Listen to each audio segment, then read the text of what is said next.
Selamat siang, kami dari Puskesmas Tara-Tara akan melakukan simulasi edukasi diet gizi pada kondisi obesitas. Selamat siang Bu. Selamat siang. Perkenalkan saya petugas Susan. Tadi sudah dilakukan pemeriksaan pada Ibu. Berdasarkan hasil pemeriksaan berat badan dan tinggi badan Ibu, ditemukan indeks massa tubuh Ibu bernilai 28. Jadi masuk dalam kategori obesitas. Ya.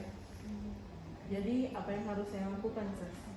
Jadi untuk pasien dengan obesitas memang cenderung berisiko terhadap penyakit-penyakit tidak menular. Misalnya ibu bisa terserang penyakit hipertensi, diabetes mellitus, dan kolesterol.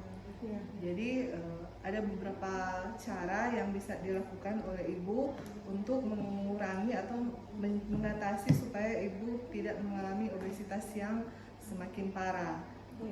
Pertama, seperti biasa aktivitas fisik ibu yang harus ibu perhatikan. Kalau kebiasaan di rumah ibu melakukan aktivitas fisik sebagai ibu rumah tangga, mencuci piring, mengepel, dan lain sebagainya, mungkin bisa ditambah dengan latihan-latihan fisik. Misalnya kalau ibu punya waktu di rumah sekitar 30 menit, ibu boleh jogging-jogging, atau kalau ibu bahkan punya waktu lebih dalam satu minggu, misalnya 1 atau 2 kali saja, ibu boleh berolahraga yang bisa membakar lemak lebih banyak. Ibu bisa berkeringat banyak, misalnya tenis meja atau badminton dan lain sebagainya yang bisa ibu lakukan, itu bisa membantu. Kemudian yang kedua, tentu berhubungan dengan pola asupan makanan ibu sehari-hari. Kami menganjurkan di sini supaya bisa membantu ibu mengatasi obesitas. Pertama tentunya ibu harus mengkonsumsi bahan makanan yang mengandung sumber karbohidrat kompleks. Misalnya nasi, roti, kentang. Jadi porsinya yang dikurangi.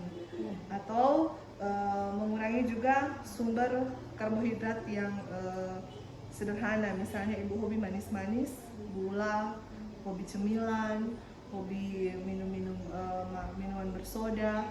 Itu yang harus ibu kurangi dan kalau bisa di stop.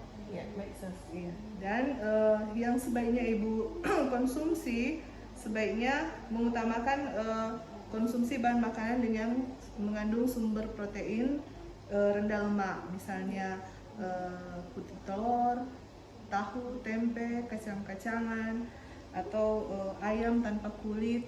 Itu salah satu contoh. Dan mungkin yang bisa membantu ibu dalam melakukan pola diet sehari-hari di rumah, di sini ada contoh untuk makanan dalam satu piring ini. Jadi separuh dari piring ini diperbanyak konsumsi sayur dan buah. Separuh. Kemudian yang seperempat yang mengandung karbohidrat, misalnya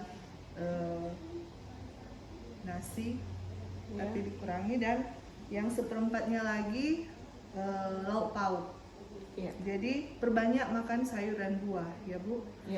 Jadi porsinya yang setengah itu yang sayur dan buah.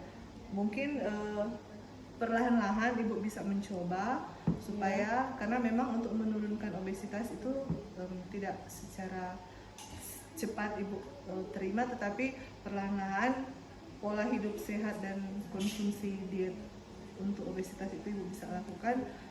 Harapannya kemudian nanti akan turun. Demikian ibu, bisa dimengerti? Bisa, terima kasih. Terima kasih.